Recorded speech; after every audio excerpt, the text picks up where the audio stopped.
नमस्कार दोस्तों। यह भूतिया घटना शिवम जी के साथ घटी थी और अब आगे की कहानी मैं उन्हीं के शब्दों में जारी रखूंगी। तो चलिए बढ़ते हैं आगे कहानी की ओर। नमस्कार दोस्तों, मेरा नाम शिवम है।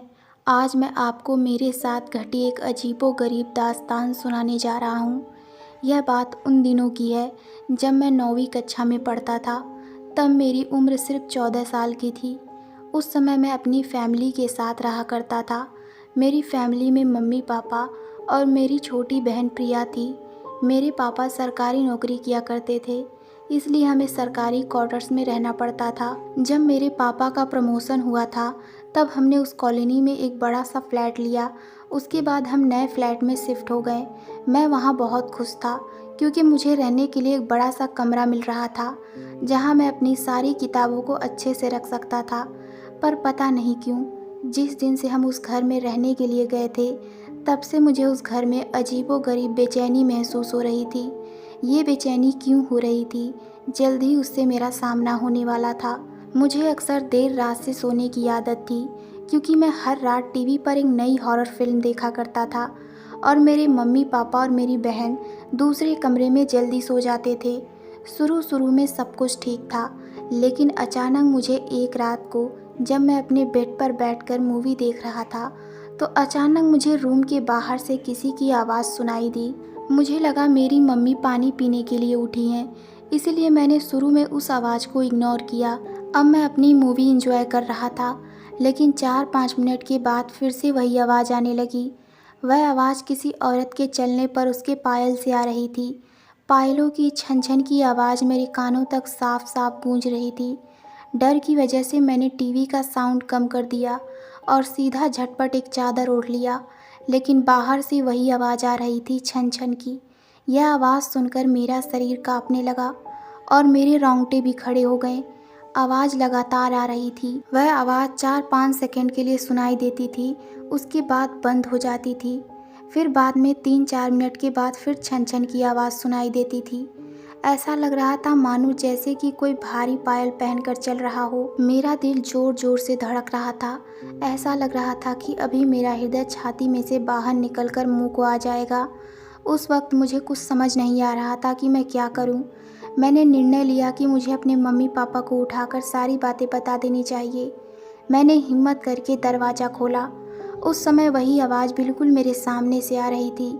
ऐसा लग रहा था कि कोई औरत चलकर मेरे पास आ रही हो, लेकिन सिर्फ आवाज़ आ रही थी। सामने कोई भी मुझे दिखाई नहीं दे रहा था और आवाज़ भी बिल्कुल स्पष्ट सुनाई दे रही थी। हिम्मत करके मैंने पापा को जगा दिया और सारी बात उनको बता दी। मेरे पापा इस बात को मानने के लिए बिल्कुल तैयार नहीं थे। वैसे भी वह सब पूरी तरह से नींद में थे, इसलिए पापा ने मेरी बातों पर उतना ध्यान नहीं दिया। मेरी मम्मी भी गहरी नींद में थी।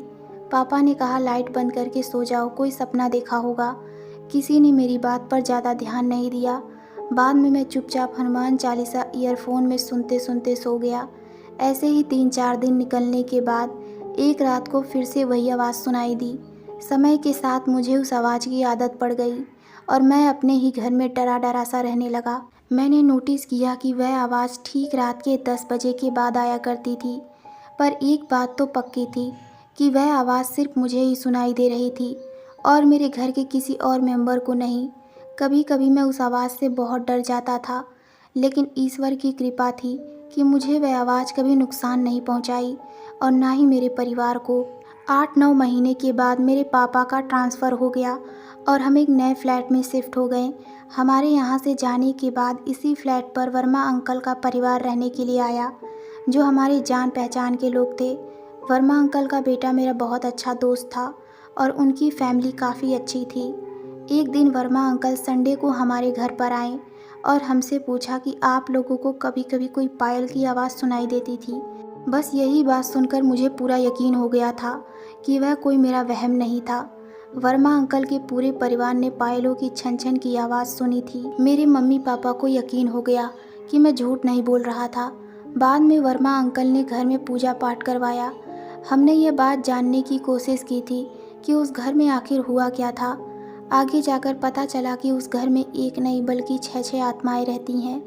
जो आत्माएं वहाँ रह रही थी, दरअसल पूरी फैमिली को किसी ने जहर देकर मार डाला था। सारी इन्फॉर्मेशन हमें वहाँ के एक पुराने वॉचमैन के माध्यम से मिली थी। पूजा पाठ के बाद किसी को दोबारा वह आवाज़ सुनाई नहीं दी। दोस्तों, इस बात को अब 14 साल हो गए और अब मैं बड़ा हो गया हूँ। अब मुझे किसी प्रकार की आवाज़ सुनाई नहीं देती, पर जब भी मैं उन 6 लोगों के बारे में सोचता हूँ, मेरा मन दुखी और हृदय भर जाता है। तो दोस्तों, आपको ये कहानी कैसी लगी हमें कमेंट में ज़रूर बताइए।